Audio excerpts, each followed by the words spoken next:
وأصدق القائلين نعوذ بالله من الشيطان الرجيم بسم الله الرحمن الرحيم يا أيها الناس اعبدوا ربكم الذي خلقكم والذين من قبلكم لعلكم تتقون وقال الله تعالى في آية أخرى إن الله وملائكته يصلون على النبي يا أيها الذين آمنوا صلوا عليه وسلموا تسليما Sadaqallahul azim. Hadirin sidang Jumat yang damai hatinya, di atas mimbar yang mulia ini tentu khatib lagi-lagi berwasiat kepada diri khatib sendiri dan juga kepada seluruh jamaah agar senantiasa berikhtiar zahir dan batin untuk mencapai gelar takwa di sisi Allah Subhanahu wa taala. Sebab indikator seseorang itu mulia di sisi Allah adalah takwa itu sendiri. Sebagaimana Allah berfirman di dalam Al-Quran, Inna akramakum indallahi atqakum. Sesungguhnya orang yang paling mulia di sisiku, kata Allah, adalah yang paling takwa di antara kalian. Kemudian pada momen Jumat ini, marilah kita memperbanyak berdoa kepada Allah Subhanahu wa taala untuk saudara-saudara kita yang di Palestina, yang diuji oleh Allah Subhanahu wa taala dengan kejamnya Zionis Israel, membunuh anak-anak yang tidak berdosa, membunuh para perempuan, membunuh orang-orang mukmin, bahkan membunuh juga orang-orang non-muslim. Maka kita berdoa kepada Allah Subhanahu wa taala agar saudara-saudara kita di Palestina tersebut diberikan oleh Allah Subhanahu wa taala ketabahan, kesabaran, dan untuk saudara-saudara kita yang meninggal dunia, maka semoga diangkat oleh Allah menjadi orang yang syuhada di jalan Allah Subhanahu wa taala. Kemudian marilah kita pula memperbanyak salawat kepada Rasulullah sallallahu alaihi wasallam. Karena salawat kepada Rasulullah sallallahu alaihi wasallam itu adalah salah satu pintu untuk menuju kepada Allah. Maka itu para ulama menyebutkan satu-satunya amalan yang langsung mengikut Allah tersebut adalah salawat kepada Rasulullah sallallahu alaihi wasallam. Maka sering sekali para ulama mengatakan, ketika Allah itu memerintahkan kita untuk sholat, tetapi Allah tidak sholat. Allah perintahkan kepada kita untuk puasa, zakat, haji, tetapi Allah tidak berpuasa, zakat, dan haji. Tetapi ketika Allah itu memerintahkan kita untuk bersalawat kepada kekasihnya Sayyidina Muhammad sallallahu alaihi wasallam, maka Allah yang lebih dulu bersalawat kepada Rasulullah sallallahu alaihi wasallam. Sebagaimana yang khatib sampaikan, bacakan di awal khutbah tadi, yaitu innallaha wa malaikatahu yusalluna 'alan nabi ya ayyuhallazina amanu sallu 'alaihi wa sallimu taslima. Hadirin sidang Jumat yang dimuliakan oleh Allah Subhanahu wa taala, Allah berfirman di dalam Al-Quran, dalam surah Al-Isra ayat 72, A'udzubillahi minasyaitonir rajim. Wa man kana fi hazihil a'ma fahuwa fil akhirati a'ma wa adallu sabila. Dan barang siapa yang buta mata hatinya di dunia, maka dia akan lebih buta lagi mata hatinya di akhirat dari jalan kebenaran. Maka ketika Allah mengatakan wa makana fi hazil a'ma, ketika orang buta mata hatinya di dunia, maka ketika disebut dengan buta mata hati, yaitu tentu kaitannya adalah buta mata kalbunya. Lalu ketika disebut dengan buta mata kalbunya, maka tentu urusannya adalah yaitu ruhani itu yang dia tersesat di dunia. Maka barang siapa yang tersesat ruhaninya di dunia, maka dia akan lebih tersesat lagi ruhaninya tersebut di akhirat pada jalan kebenaran. Maka wajar Rasulullah sallallahu alaihi wasallam mengatakan dalam sebuah hadisnya, "Innallaha la yanzuru ila suwarikum wa amwalikum, walakin yanzuru ila qulubikum wa a'malikum."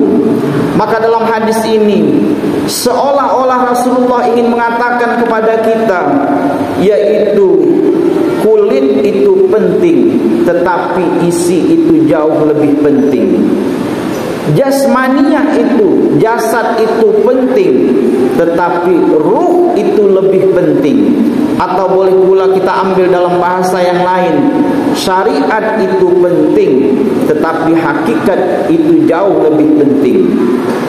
Hadirin sidang Jumat yang dimuliakan oleh Allah Subhanahu wa taala, marilah kita bertafakur dan berpikir menganalisa diri dan kehidupan kita hari ini.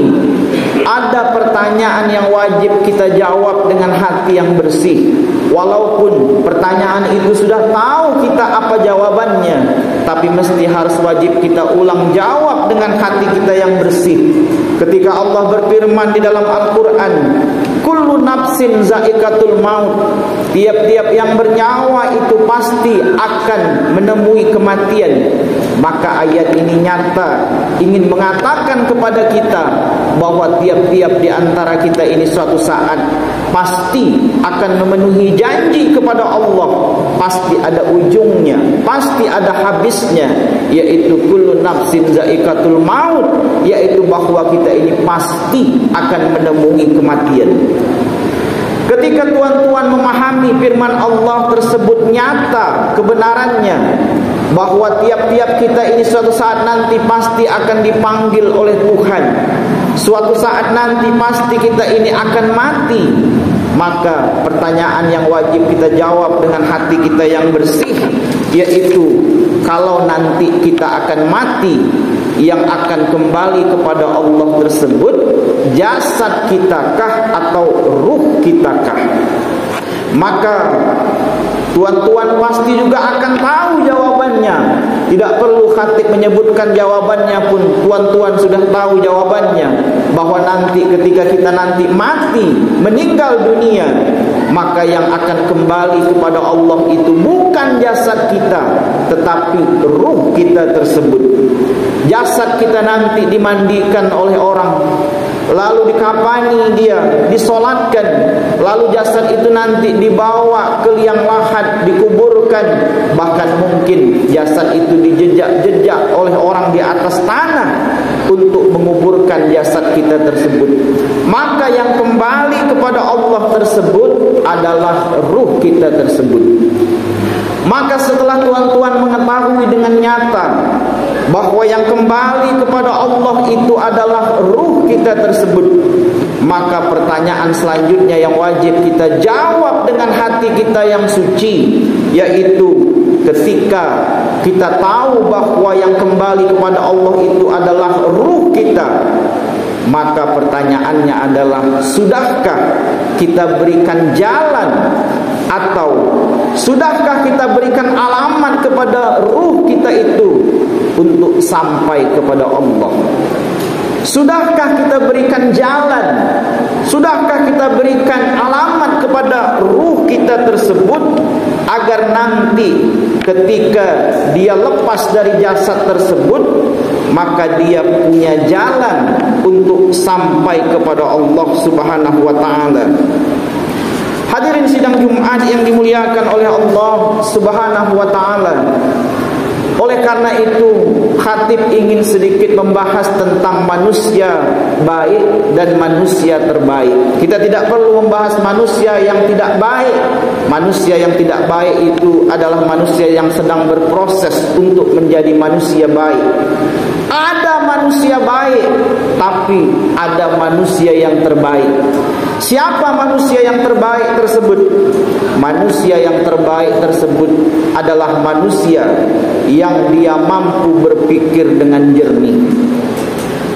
Maka ketika manusia itu mampu berpikir dengan jernih, maka berpikir dengan jernih itu akan melahirkan moralitas, yaitu orang yang mampu berpikir jernih, maka sudah pasti dia akan melahirkan perbuatan-perbuatan baik. Maka moralitas ini diwujudkan dalam perbuatan, disebutlah dia dengan etika. Maka lahirlah orang-orang yang beretika, lahirlah orang-orang yang sopan santun, punya tata krama, orang-orang yang arif bijaksana, yaitu orang-orang yang sopan, orang-orang yang beretika. Itu dia lahir dari moralitas, yaitu ketika seseorang itu mampu berpikir jernih. Akan tetapi berbuat baik saja tidak cukup. Kenapa? Karena ada yang lebih tinggi daripada itu. Maka itu orang-orang yang terbaik tersebut, ketika dia berbuat baik saja tidak cukup. Kenapa? Ketika dia berbuat baik, dia bertanya dalam hatinya, setelah berbuat baik tersebut, apakah perbuatan baiknya itu sampai kepada Allah, atau berbuat baik tersebut Allah sudah ridho. Maka itu ada tingkatan yang lebih tinggi daripada tingkatan orang baik, yaitu tingkatan paling tinggi, yaitu orang terbaik. Siapa orang yang terbaik tersebut? Orang terbaik tersebut adalah orang yang suci kalbunya, atau orang yang berkalbu suci. Maka orang yang berkalbu suci ini akan melahirkan akhlak. Lalu akhlak itu diwujudkan dalam perbuatan, maka muncullah orang-orang yang beradab. Maka itu wajar. Dalam bangku-bangku perguruan tinggi disebutkan bahwa orang yang beradab itu lebih tinggi dari sekedar orang yang beretika. Akan tetapi untuk dapat orang yang terbaik tersebut, untuk dicap sebagai manusia yang terbaik tersebut, dia tidak cukup hanya berpikiran jernih, tetapi juga wajib orang tersebut dia berkalbu yang suci. Hadirin sidang Jumat yang dimuliakan oleh Allah Subhanahu wa taala, sebagai sebuah contoh, ketika tuan-tuan sedang bertengkar dengan istri di rumah, lalu tuan-tuan tahu bahwa yang salah itu adalah tuan-tuan, maka tuan-tuan cepat-cepat meminta maaf kepada istri, maka itu dia masih masuk dalam etika atau sopan santun.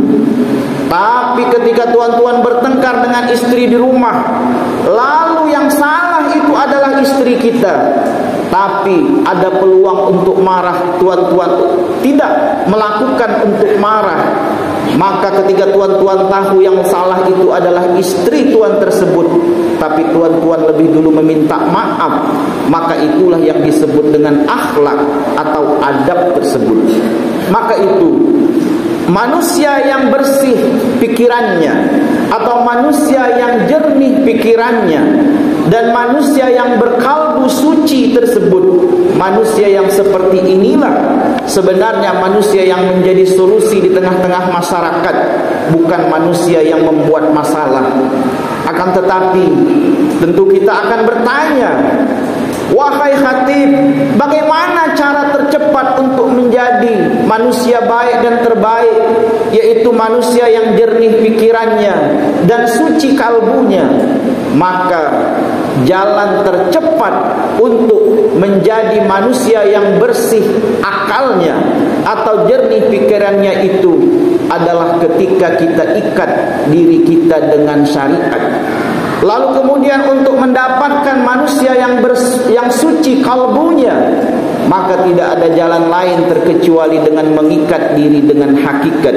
Maka orang yang dia mengikat dirinya dengan syariat dan mengikat dirinya dengan hakikat, maka lahirlah orang-orang yang insanul kamil, yaitu orang-orang yang disempurnakan oleh Allah Subhanahu wa taala. Hadirin sidang Jumat yang dimuliakan oleh Allah Subhanahu wa taala. Oleh karena itulah ketika Rasulullah sallallahu alaihi wasallam mengatakan bahwa Allah sesungguhnya Allah itu tidak melihat kepada rupamu, zahirmu dan hartamu, walakin yanzuru ila qulubikum wa a'malikum. Akan tetapi Allah itu melihat kepada kalbumu dan amal perbuatan kalbumu tersebut. Maka sebenarnya Rasulullah ingin mengatakan bahwa syariat itu penting, tetapi hakikat itu jauh lebih penting. Kenapa? Karena ketika ibadah itu kita lakukan beriringan antara syariat dengan hakikat, maka ibadah itu menjadi ibadah sempurna. Dan itu pula rahasia para ulama rahasia para wali Allah, kenapa mereka itu begitu hebatnya dekat dengan Tuhan. Karena apa? Karena mereka itu beribadah dengan ibadah yang sempurna, yaitu mereka iringkan antara syariat dan hakikat. Syariat mewarisi ilmu fikih dan hakikat mewarisi ilmu tauhid dan ilmu tasawuf. Lalu kenapa ibadah yang beriringan antara syariat dan hakikat itu istimewa, sempurna? Karena ibadah yang diiringkan antara syariat dan hakikat tersebut mengantarkan seseorang itu untuk mengenal kepada Tuhannya, atau yang disebut dengan ma'rifat kepada Tuhan. Hadirin sidang Jumat yang dimuliakan oleh Allah Subhanahu wa taala, sungguh beda orang yang sudah ma'rifat kepada Tuhan dalam hal ibadah dari orang yang tidak kenal kepada Tuhan dalam ibadah. Khatib sering menyebutkan, ketika Khatib mengatakan api, ketika Khatib mengatakan api, satupun daripada tuan-tuan tidak ada yang kepanasan, tidak ada yang terbakar. Kenapa? Karena Khatib baru mengucapkan katanya, namanya api tersebut. Tapi ketika tuan-tuan bertemu, berjumpa dengan api tersebut, maka tidak perlu sebut namanya pun tuan-tuan akan panas dan terbakar. Kenapa? Karena tuan-tuan berjumpa dengan yang punya nama api tersebut. Ketika Khatib mengatakan harimau, tuan-tuan pun tidak ada yang takut dan gemetar. Kenapa? Karena Khatib menyebut namanya. Tapi kalau tuan-tuan berjumpa langsung pergi ke hutan, berjumpa dengan harimau tersebut, tidak perlu sebut namanya, tuan-tuan akan takut dan bergetar. Kenapa? Karena tuan-tuan berjumpa dengan yang punya nama harimau tersebut. Maka itu wajar sekali orang yang makrifat kepada Allah tersebut. Ada orang yang di mulutnya mengatakan Allah, Allah, Allahu Akbar, tapi sedikit pun tidak ada getaran dalam hatinya, tidak menangis hatinya. Kenapa? Karena dia hanya menyebut namanya, tetapi tidak kenal dan tidak pernah berjumpa kepada si pemilik nama Allah tersebut. Maka itu sungguh beruntung orang yang makrifat tersebut, yaitu orang yang sudah kenal kepada Tuhannya tersebut. Maka salah satu jalan yang diberikan oleh para ulama agar kita itu kenal kepada Tuhan yang kita sembah tersebut, yaitu kita beribadah itu zahir batin, yaitu antara syariat dengan hakikat, fikih tauhid dengan tasawuf itu tidak boleh dipisahkan. Kemudian sebagai ending daripada khutbah ini, maka salah satu rahasia para ulama, para wali-wali Allah itu mereka begitu hebatnya dekat dengan Tuhan tersebut, yaitu mereka tersebut beramal pun dengan amalan yang istimewa.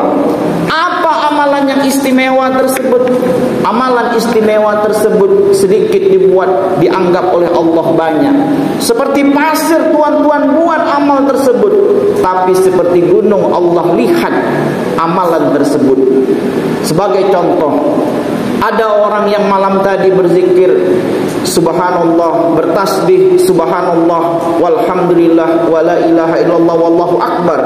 Dia bentang sejadah dari ba'da isya sampai subuh 2 juta kali dia baca tasbih. Tapi ada orang yang membaca la ilaha illallah wahdahu la syarika la ilahan wahidan samadan lam yalid wa lam yulad wa lam yakul lahu kufuwan ahad. Kata Rasulullah, kalau dia baca kalimat tadi, kalimat tauhid tadi 11 kali setelah habis sholat, atau 11 kali sebelum tidur, 11 kali dia baca, maka dipandang oleh Allah seperti bertasbih sebanyak 2 juta kalinya. Maka inilah rahasia para ulama-ulama dahulu, para aulia-aulia Allah. Kenapa mereka itu begitu hebatnya dekat dengan Tuhan? Karena mereka beribadah dengan ibadah yang sempurna, dan karena mereka itu beramal dengan amalan istimewa. Ibadah yang istimewa itu adalah ibadah yang diiringkan antara syariat dengan hakikat, dan amalan yang istimewa tersebut adalah amalan yang seperti pasir, tetapi seperti gunung dipandang oleh Allah Subhanahu wa taala. Maka itulah hadirin sidang Jumat yang dimuliakan oleh Allah Subhanahu wa taala, maka ibadah yang diiringkan ini mengantarkan kita untuk makrifat. Maka makrifat itulah sesungguhnya alamat untuk kita itu sampai kepada Tuhan ketika nanti jasad dan ruh kita itu dilepas oleh Allah sesuai dengan janjinya. Maka mudah-mudahan kita semua ini dapat menjalankan ibadah itu dengan ibadah yang sempurna, beramal pula dengan amalan istimewa, sehingga ibadah dan amalan tersebut mengantarkan kita untuk makrifat, dan makrifat itu adalah jalan atau alamat supaya ruh kita itu nanti ketika kita mati dia tidak tersesat pada jalan yang salah. Barakallahu li wa lakum fil Qur'anil azim wa nafa'ni wa iyyakum minal ayati wa dzikril hakim. Aqulu qawli hadza fastaghfiru innahu huwal ghafurur rahim.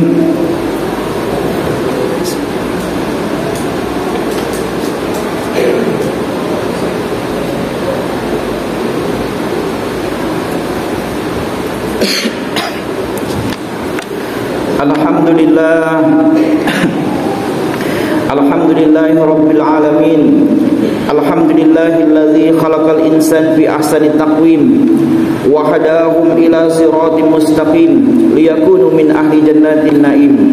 Asyhadu an la ilaha illallah wahdahu la syarika lah wa asyhadu anna sayyidana Muhammadan abduhu wa rasuluh sallallahu ala nabiyyina Muhammadin wa ala alihi wa ashabihi wa sallam tasliman katsira.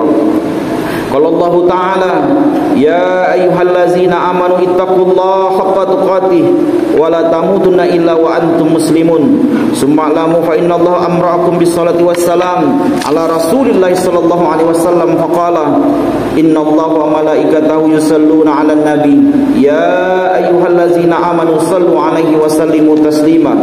Allahumma salli ala sayyidina Muhammad wa ala ali sayyidina Muhammad kama sallaita ala sayyidina Ibrahim wa ala ali sayyidina Ibrahim wa barik ala sayyidina Muhammad wa ala ali sayyidina Muhammad kama barakta ala sayyidina Ibrahim wa ala ali sayyidina Ibrahim innaka Hamidum Majid. Allahumma ighfir lil muslimina wal muslimat wal mu'minina wal mu'minat al ahya'i minhum wal amwat innaka sami'un qaribun mujibud da'wat. Allahumma inna nas'aluka ridhaka wal jannah wa na'udzubika min syakhatika wan nar. Allahumma innaka 'afuwun karim tuhibbul 'afwa fa'fu 'anna wa an walidina wa an jami'il muslimina wal muslimat bi rahmatika ya arhamar rahimin. Allahumma arinal haqqa haqqa warzuqna ittiba'ah wa arinal batila batila warzuqna ijtinabah. Rabbana atina fid dunya hasanah wa fil akhirati hasanah wa qina azabannar. Rabbana hab lana min azwajina wa dzurriyyatina qurrata a'yun waj'alna lil muttaqina imama. Subhana rabbika rabbil izzati amma yasifun wa salamun ala mursalin walhamdulillahi rabbil alamin. Wa sallallahu ala sayyidina Muhammad wa ala alihi wa sallam. Aqimis salam.